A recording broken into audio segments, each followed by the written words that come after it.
Broadcasting live from Dar es Salaam, Tanzania, this is TBC News. Our top stories tonight. TRA sets historical monthly tax collection. Improved tax services.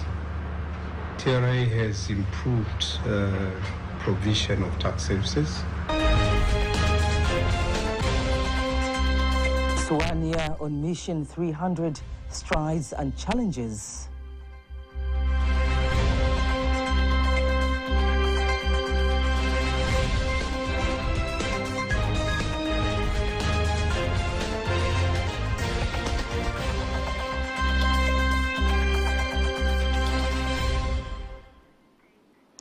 Good evening, I'm Kanki Mwaigomole. You can also follow us live via our YouTube channel, TBC Online, and also get all the latest news through our Instagram, Facebook, and X pages at TBC Online. The Tanzania Revenue Authority sets a new record with the month of December alone amounts to collecting 4.13 trillion shillings within a single month, the highest amount ever collected in TRA's history. TRA Commissioner General Yusuf Mwenda has announced a significant increase in tax revenue collection for the second quarter of the 2025-2026 financial year, exceeding its revenue target, citing an expanded tax base and improved voluntary tax compliance growth. Esther Dels has more details. Tanzania Revenue Authority has recorded a 13% increase in tax revenue collections during the second quarter of the 2025-2026 financial year.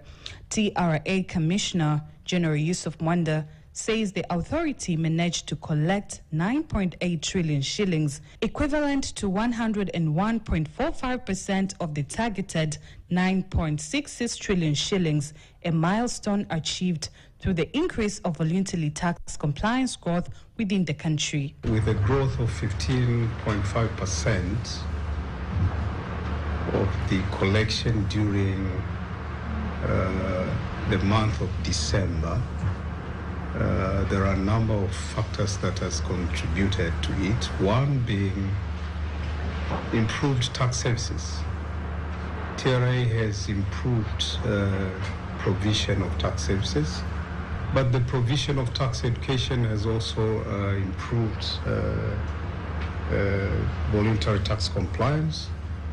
But we have enhanced enforcement to the non-compliance.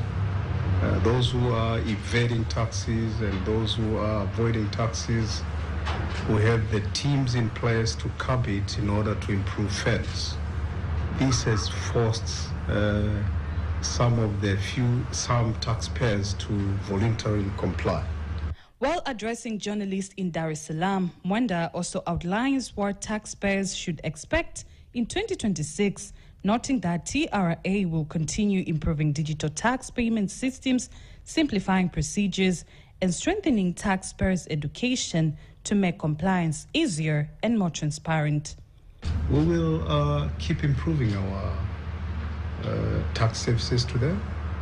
I've just informed you we are going to launch this January the new domestic tax system, integrated domestic revenue administration tax system. This will enhance and will reduce the inconvenience to the taxpayers, will improve the issuance of assessments, and ultimately will reduce the disputes, tax disputes that may be caused by lack of quality data. We'll continue to facilitate their businesses. Our teams are ready to ensure the growth of businesses so that they get more profit and they contribute the appropriate share to the government. Esther Dels, TBC News. The year 2025 carried a historic moment in Africa's journey towards reliable energy for every household. Tanzania hosted the Mission 300 Africa Energy Summit, a landmark gathering aimed at delivering energy access to 300 million Africans by 2030. My colleague Caroline Maleo has prepared a special feature on this story. On January 28, 2025, Tanzania stood at the center of global attention as the host of the Mission 300 Energy Summit, a conference that brought together government leaders, energy stakeholders, investors, financial institutions, and experts from across Africa and beyond. This summit came at a time when Africa continues to face major energy challenges, with millions still living without reliable electricity. Mission 300 emerged as a collective response, a platform to explore long-term solutions to the continent's energy deficit.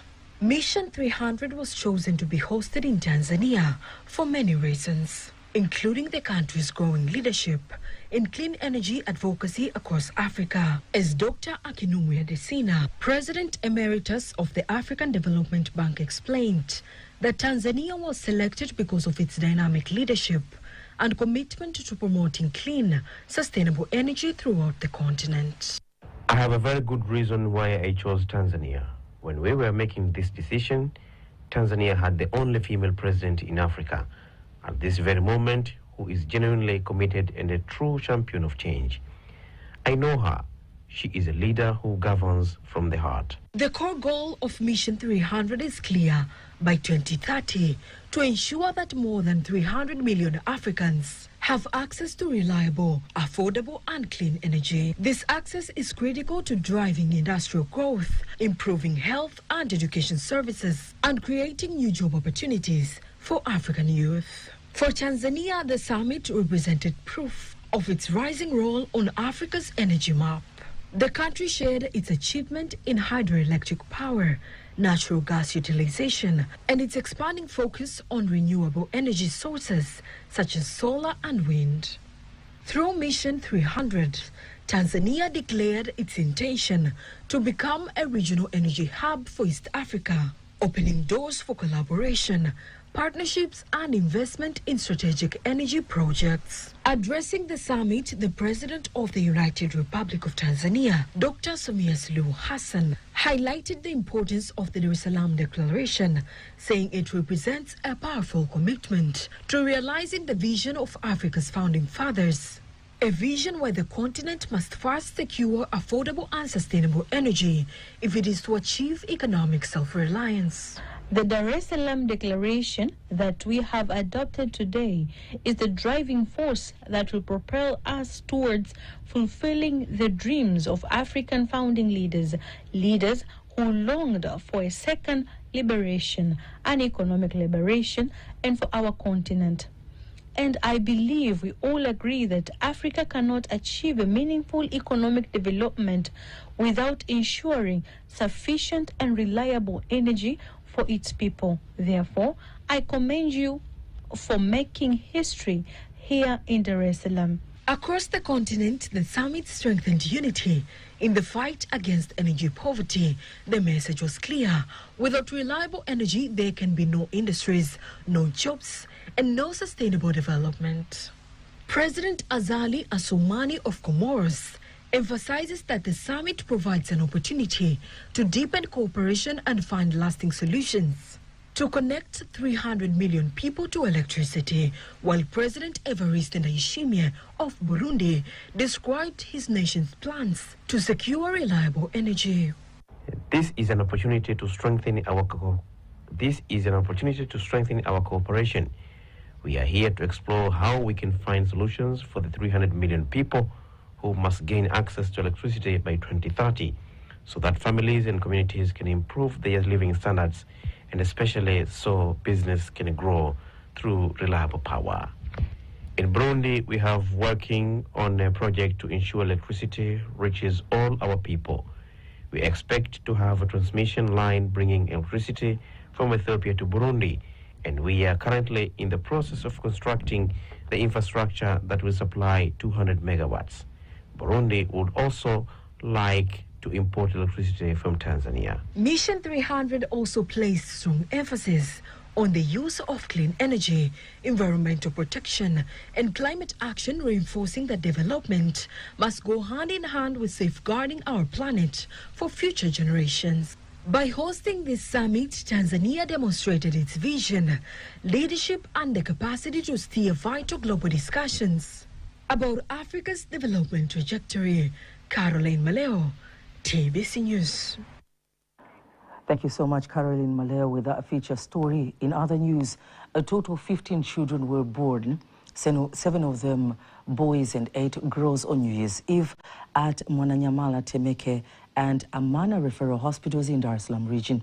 Speaking to TBC News, some of the citizens stressed on the importance of acts of compassion in the community, including providing special support to pregnant women, insisting it is important in building a healthy and prosperous generation. Here's a story by Gevers Mwatebele, read by Antonia Kivaria. New Year's Eve brings auspicious and joyful moments, and one of them are the babies that are born on the New Year's Eve. In highlighting this, TBC has visited Amana Referral Hospital, where a total of 8 children were born, Temeke Hospital, where 4 children were born, and Mwananyamala Hospital, where 3 children were born. Tanzanians have been urged to dedicate some time for supporting those who are in need, like pregnant and postpartum women. I've been blessed with a baby girl, and I thank God so much. Parents here need diapers, wipes, and bathing soap for their babies. We're advising people to bring us essential items for both mothers and children, because that support helps us a lot. Services are very good. We're very thankful because we have been warmly received, and we did not have to wait long to be attended. Expressing their readiness to support those in need, some of the institutes have taken steps to donate various medical equipment for women who gave birth at Mwananyamala Referral Hospital. This support is aimed at benefiting mothers and children, especially the 100 children who are currently at Mwananyamala Hospital, as well as about 35 pregnant women. We are grateful to see mothers of the community join us in providing these essential items to parents. It is a very good initiative. The Regional Referral Hospital of Temeke, Mwananyamala, and Amana are among hospitals relied on by many citizens on obligating various health services, including maternal and child health. Antonia Kivaria, TBC News. Now, How Europe Underdeveloped Africa is a book that is grounded in historical evidence, manifesting powerful narrative of Africa's struggle for intellectual and economic liberation. It is a book that explains with depth and evidence how colonialism looted, weakened, and deliberately delayed Africa's development, and why true liberation goes far beyond the raising of national flags. Caroline Maleo takes us through this story. The book is titled How Europe Underdeveloped Africa. It was written by Walter Rodney, an African historian and philosopher from Guyana, and first published in 1972. This is not a book of emotional accusations. It is a book grounded in historical evidence. In his work, Walter Rodney presents one central and powerful argument: that Africa did not fall behind in development by accident. Rather, it was deliberately underdeveloped through European colonialism and its economic, political, and social systems. Rodney explains that before colonial rule, African societies had their own systems of production, trade, education, and governance. Development existed and was evolving according to African environments, resources, and cultures. Colonialism did not come to develop these systems, it came to dismantle them.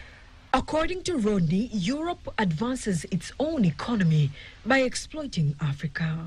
Raw materials were extracted from African soil, shipped to Europe, processed there, and the profits remained abroad, while Africa was left poor on its own rich land. Through forced taxation, compulsory labor, settlers' plantations, and artificial borders, the continent was transformed into a source of raw materials and market for European goods.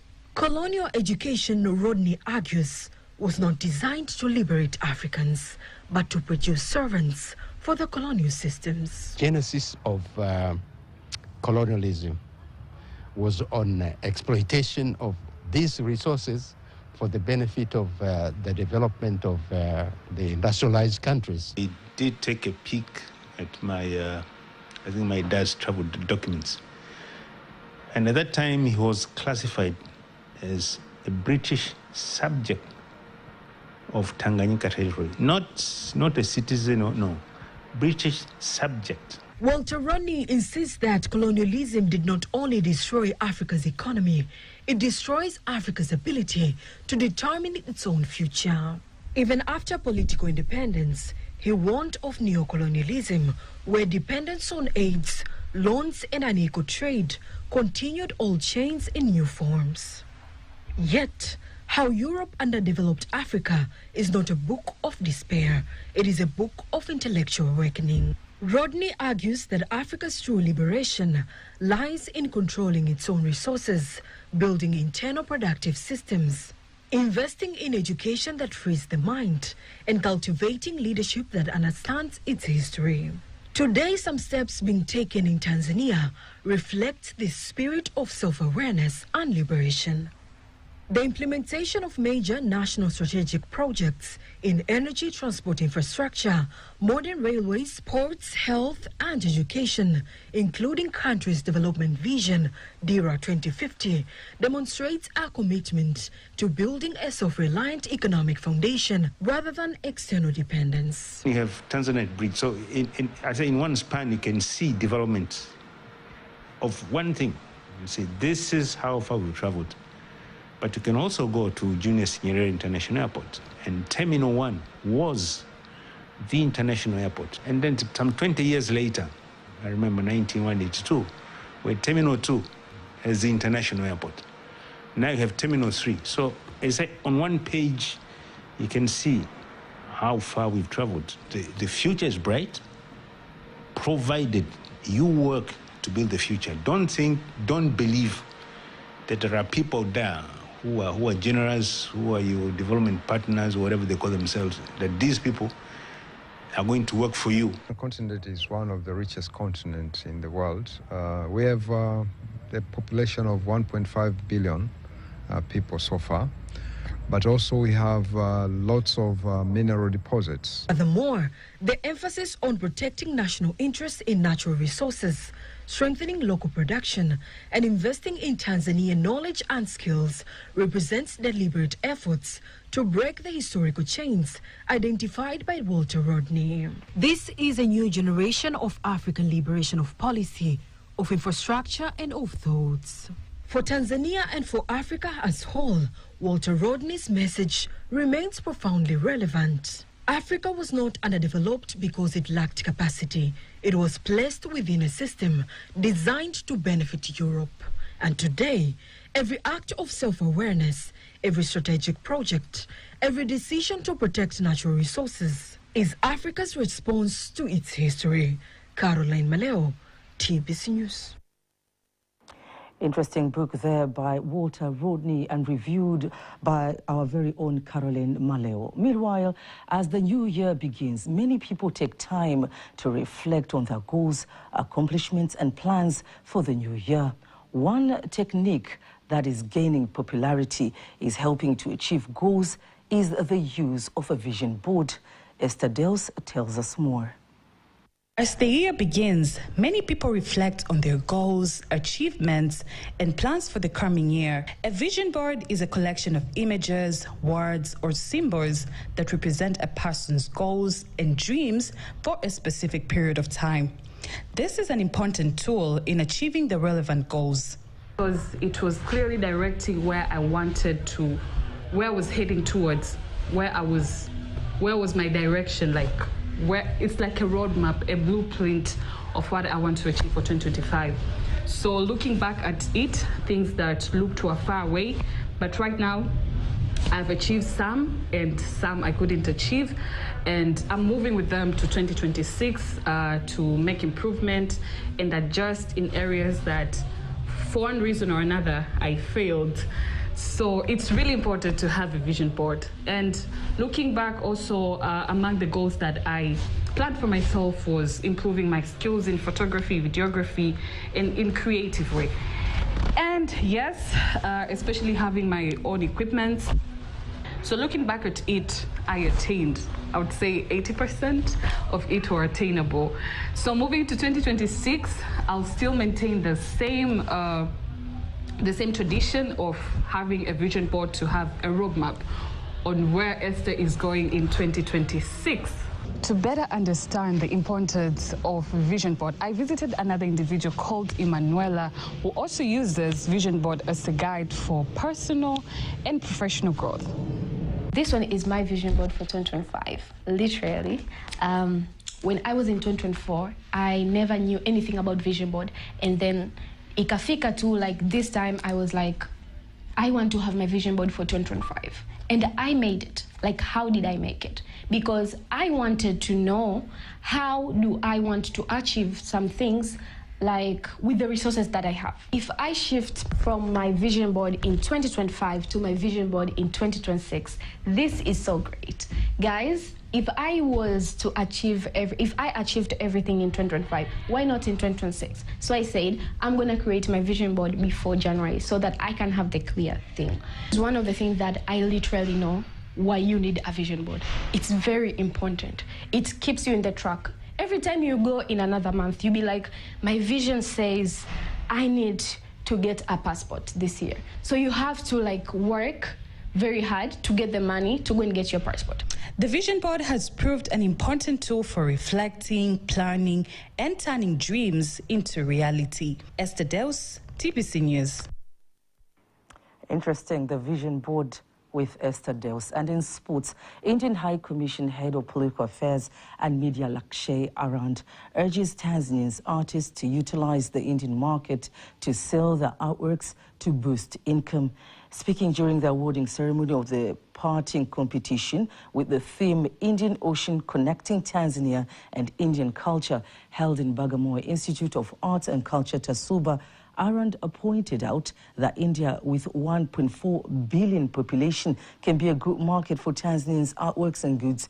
What is needed is to produce quality works, while Dr. Siuma Shavan, the director of the Indian Culture, added and urged artists to market their work through social media platforms to explore the market.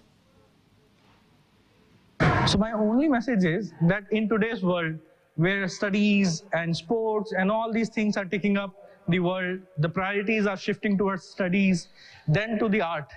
So I will request all the students to keep doing what they love, their passion, that is the art, not to leave art for anything. Art is something which is at the end of the day very important for your mental peace, for your own growth, and for your career development. You can express a lot from the art. So to be commercially successful, there are many phases in an artist's life, and it is itself a whole, I would say a whole syllabus by itself, how to be successful financially for an artist. And with this, I think a new, ideas have been shooting in my brain, and I would like to, I think, talk to the students here further, and I would like to train them or tell them how to approach galleries, how to approach architects, how to approach interior decorators. It seems they can penetrate in the international market with a support for the community to understand their work, support for the community to appreciate their work, support for the community to use their work, because through using their work, we can find out some mistakes that they can correct and to make it much better. Finally, they need a support, institutional support. They need institutional support, financially and technically, and finally, if possible, diplomatically. They need to be exposed in the international market. They need to get some general support. The partying competition with the theme Indian Ocean Connecting Tanzania and Indian Culture had 20 contestants, and Nemalabia emerged victorious and received prize money provided by the Indian High Commission.